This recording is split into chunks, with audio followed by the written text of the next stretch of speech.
That's horrible. I just can't believe it. Can't either. Did you talk to Bobbie? Not yet. Yeah, they say that Ruby came over and took Bobbie and Terry early this morning. Yeah, they wanted to avoid the reporters. I just hoped I had been able to talk to her at least. Well, I'm going to see Ruby later. I'll find out what I can and give you a call. Thank you. I'd appreciate that. I can't help but feel that... I don't know, Dan. I should have known. I really should have known that something like this could have happened. Well, how can anyone anticipate something like this? Dan, there were a lot of signs. How many times did Brock go into extremely violent rages? Poor Bobbie. She deserved better. All any of us can do, those of us that love her, is just let her know that we are there. We're there to support her. We stand behind her. Do me a favor. Get Steve a message. Sure.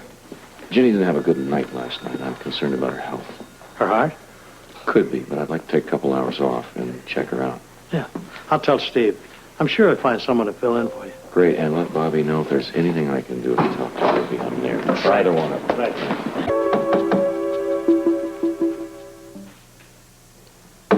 Bobbie?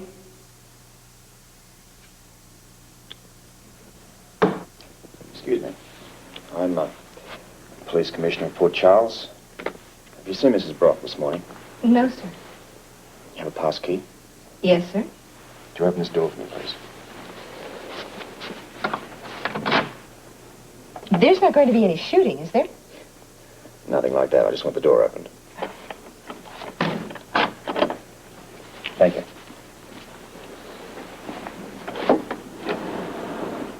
Bobbie?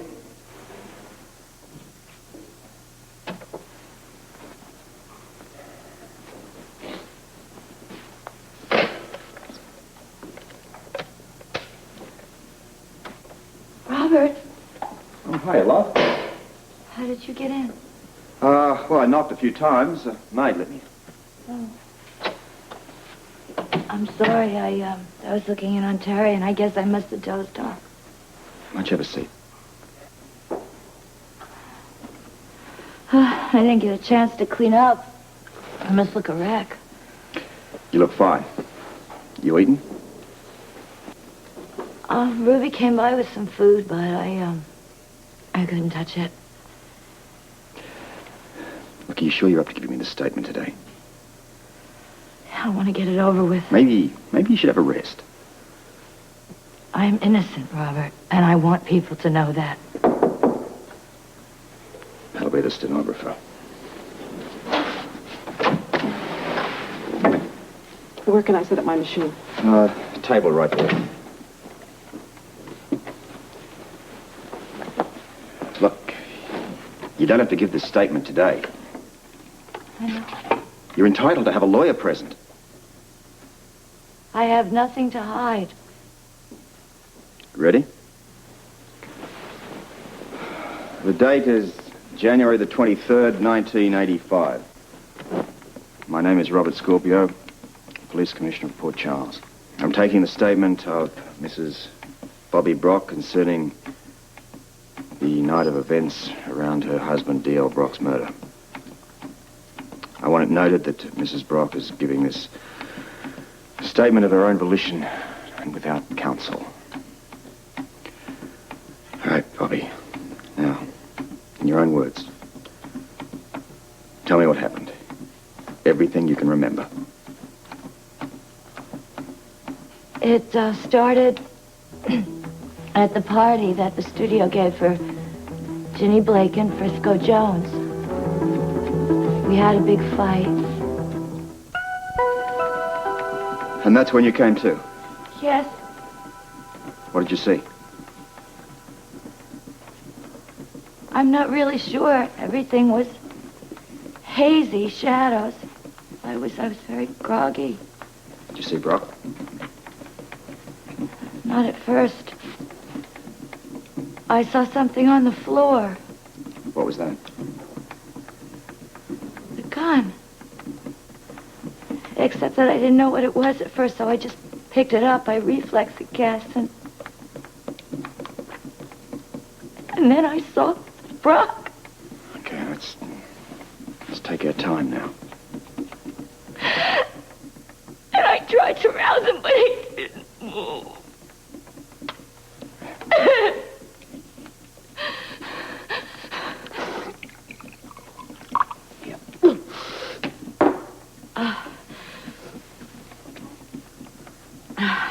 And that's when Terry came in.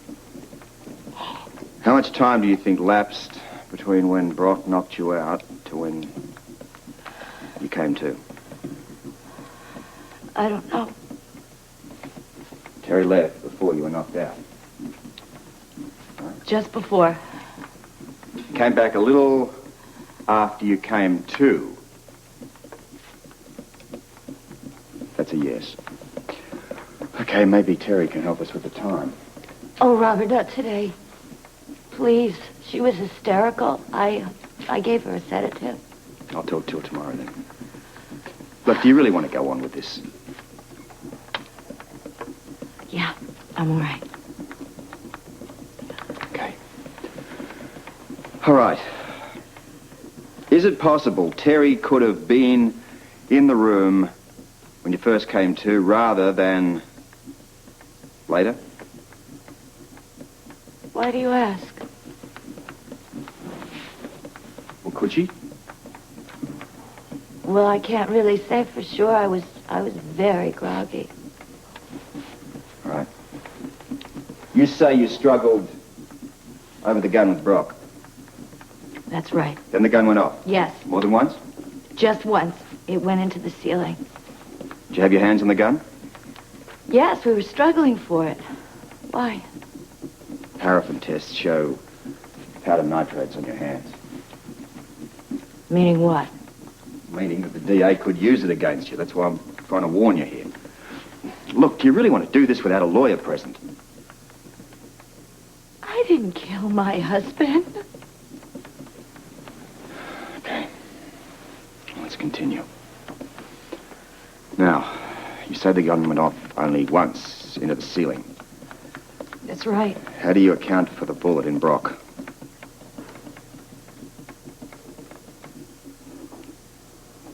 I don't know how that happened.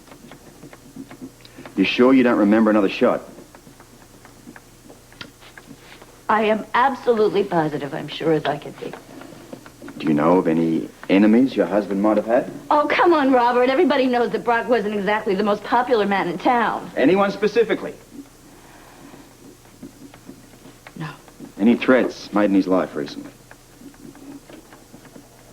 Not that I know of. Okay. That'll be all. Could you have this typed up for me, please? We'll get your signature on it some other time.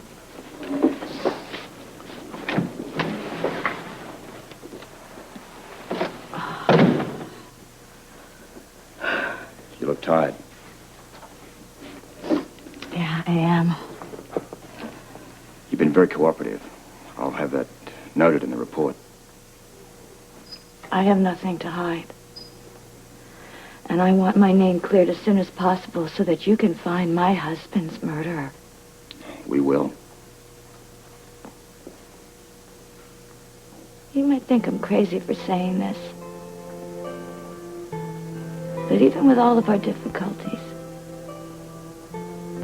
he was my husband. I didn't kill him. And I want whoever did to pay.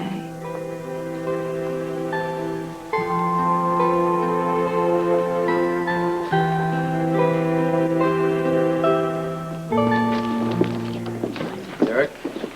Frisco? Yeah. Don't even say it. I stunk today. You had better days. I just can't seem to keep my head into it. Well, I guess everyone's thinking about what happened last night. It's unbelievable, you know. Ginny's having an off day, too. Well, she knew the Brocks pretty well. What about you? Well, I didn't know DL, you know, that much. Just hi here and there, but I was in the hospital with some throat problems. I got some therapy, and I met Bobbie in the hospital. Think she did it? No way. No? No, she's got a heart of gold, man. You know. But it doesn't look like what I say and what the police says kind of jives. You know, Derek, the station putting out these news bulletins. It almost sounds like she's being convicted already, man. Yeah, well, we're just putting out what the police tell us. Couldn't you peel back on it a little bit? No, Frisco, that's news. And I hear that this Bobbie's a lady of a lot of spunk. She'll come through okay, I'm sure. Yeah, I hope so. Looks like we are surrounded by spunky ladies. What do you mean? Well, Ginny came in this morning. She wasn't feeling well, but she did the morning news like a real pro. See you later. Yeah. Rick?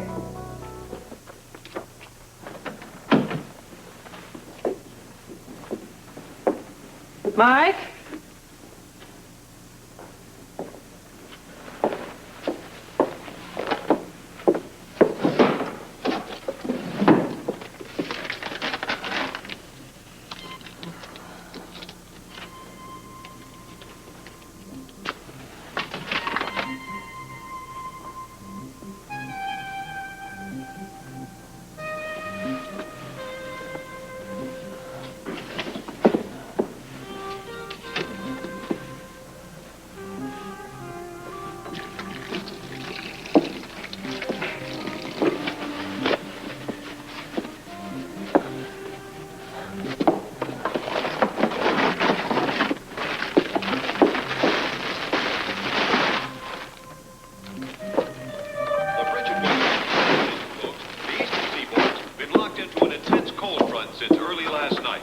Icy winds coming down from the north have sent temperatures plummeting to a record 9 degrees. Once again, concern was expressed last night for many of the city's homeless who are most affected by the present cold snap. However, the weather picture is not all bad this morning. The good news is we finally have ice skating on the Port Charles River.